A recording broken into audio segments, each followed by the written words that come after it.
Welcome to another episode of Cutting Edge Health. Today we're talking about neck pain, symptoms that matter, and when seeing a doctor is important. If we haven't met, I'm Dr. Orlando Landrum. I'm a physician that helps patients understand what options they have when they're dealing with pain, whether it's physical or whether it's mental, and how to be able to punch it in the face and get back to leading the life you deserve. Today we're talking about neck pain.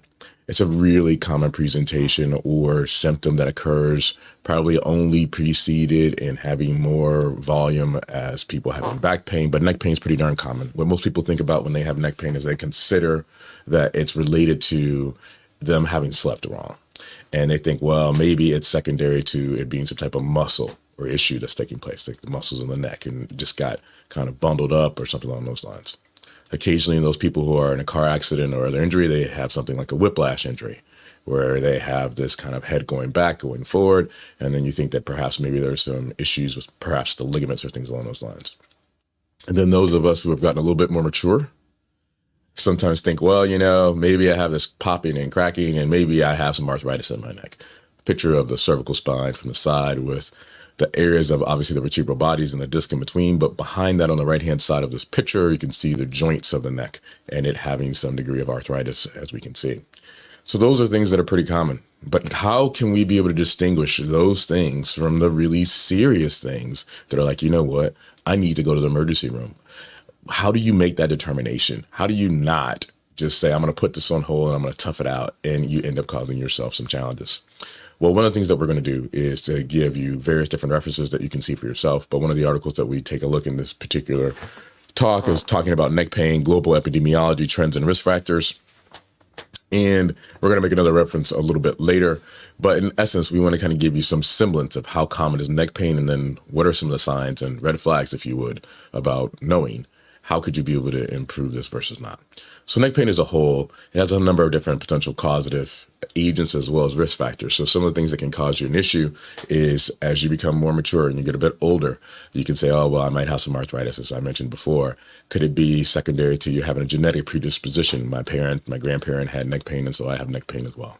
Could you potentially have autoimmune diseases like rheumatoid arthritis that gives you problems that traditionally would be in the distal areas of the hands and feet, but in this you can be able to actually see it's present in the neck. In addition, it's sometimes other areas like stress, anxiety, sleep problems, social support, personality, behavior, and other things along those lines may be able to make that neck pain more prevalent and give you more of a problem and issue. When we look across the entire world, not just here in the US, we can see that there's a distribution of neck pain that's fairly reflective of some of the things that we would kind of assume. So the dark coloration or blue is where it's not that prevalent. The red coloration or lighter colors, it is. So we can see here in the States it's pretty common, but in certain parts of Europe, as well as Northern Africa and parts of Asia, we can see it as well. So when we break that down it further, it looks like the following. We can see at the top hand portion of the graph, the aspects of the States, components of Europe, and East Asia. And then the lower portions down here are Australia, for whatever reason, doesn't seem to have much neck pain, Latin America, and components of Asia Pacific. So when we look at this based off of age, one of the things that we can see is that the bottom portion of this graph is from 5 years old on the left-hand side to 90-year-old on the right-hand side. And although we would think that it would be skewed towards only older individuals, we can see that it has kind of that almost bell-shaped type curve or Gaussian curve that kind of starts in the areas in and around 35 and goes to the areas around 75 of ages. So again, when I talk to most patients about neck pain, they still come back to the areas of, hey, I'm thinking it's probably a muscle. And that's what they think that is most commonly the case. And then after that, well, maybe it might be a disc. And so this picture shows the areas of having an MRI on the right-hand side, having some disc bulges that comprise and give some degree of squeeze to the cord. And then on the left-hand side, a picture of the x-ray that shows that there's a decrease in the area of the height of the spacing between the vertebral bodies, resulting in something that's called foraminal stenosis, or narrowing where the nerve comes out from. And the cartoon figure in the the cartoon figure in the middle is representative of the various different nerves that come out in different areas and where they distribute in the body. So could you have C2, C3 pain that is present in the neck, or C5, C6 pain that's present in the arm, and so forth and so on. And so many times people will say, hey, I have neck pain, but then I have some other pain in my arm, and so I think it's secondary to a disc. More commonly, over probably the last 10 to 15 years, we've thought about how does technology potentially cause us problems and issues, things like text neck. And they've been able to put this in a number of different studies that have looked at, instead of having our normal straight up neck, us by having a bent over neck, having this posture that's kyphotic in nature can end up resulting in pain. So all these things that we've mentioned before are something that's pretty darn common. But what we're really curious about is, can we be able to know, is this pain something that's serious, that we need to be able to see a doctor sooner than later? So when we look at neck pain as a whole, we know that it can be some of those things that I mentioned before, where it can be soft tissue, whether it's a strain or fibromyalgia. It can be secondary to us having a disc issue. It could be inflammatory. It could be metabolic. It can be infectious. It could be malignancy. It could be a problem coming from another area like the shoulder. So how can we get better understanding? Well, one of the things that we have to think about is, so how does this apply to us particularly? Are we older than age 50? Then yeah, we might have some arthritis. It may be present. Do we have chronic inflammation? Do we have something like Marfan's or rheumatoid? And that could potentially cause us an issue with the bone and the bone's integrity. Do we have diabetes, immunosuppression for various different reasons?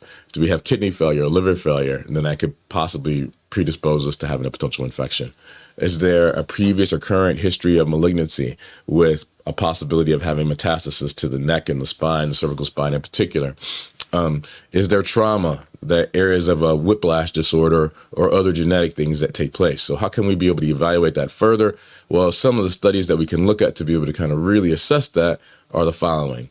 And so if we take a look at something like a Babinski test, which is pretty commonly done by mostly docs and some nurse practitioners, it's a test where you can be able to determine, is there a problem with the nerve that's not just the distal nerve, but the nerve that's present where it originates from in the brain? Is there something that's called Hoffman's sign, where you take a look at what's going on with the thumb and how it's able to be moved away from a flexed area of the finger, and whether that issue is secondary to a similar type problem?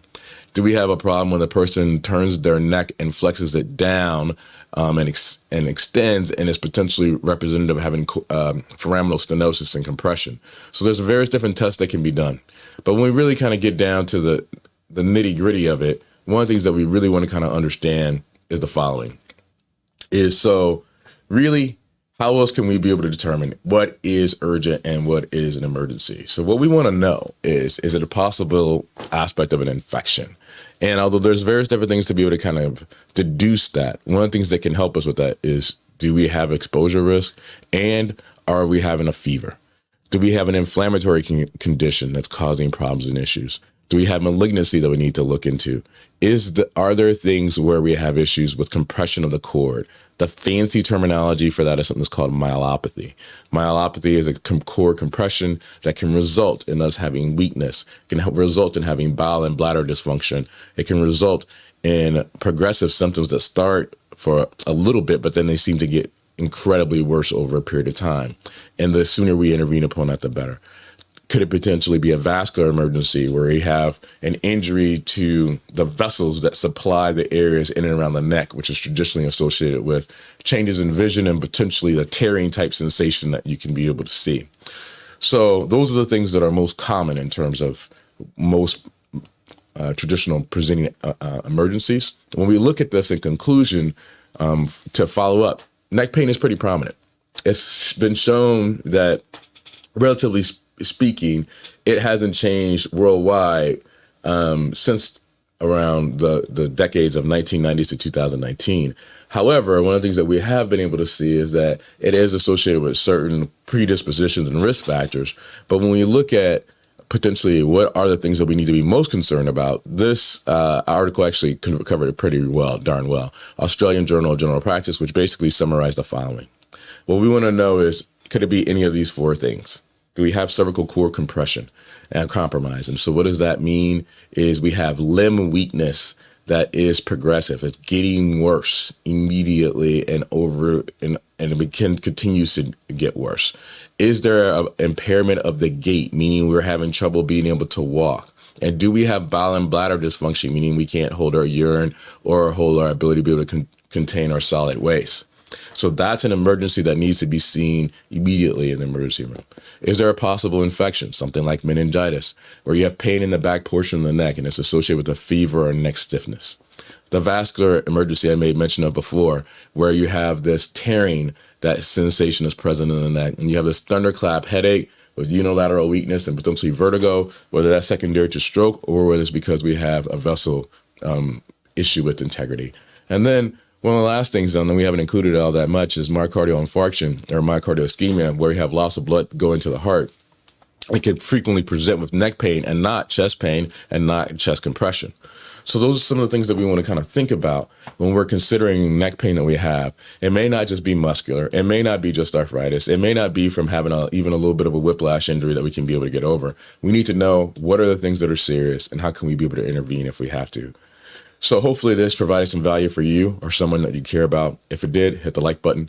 If videos like this make sense and you want to learn more about things like this, whether it's physical or there's mental pain, please hit the subscribe button. Would love to be able to have you continue to learn how to be able to punch pain in the face, whether it's physical or whether it's mental, and get back on being able to lead the life that you deserve. Thank you so much and have a great day.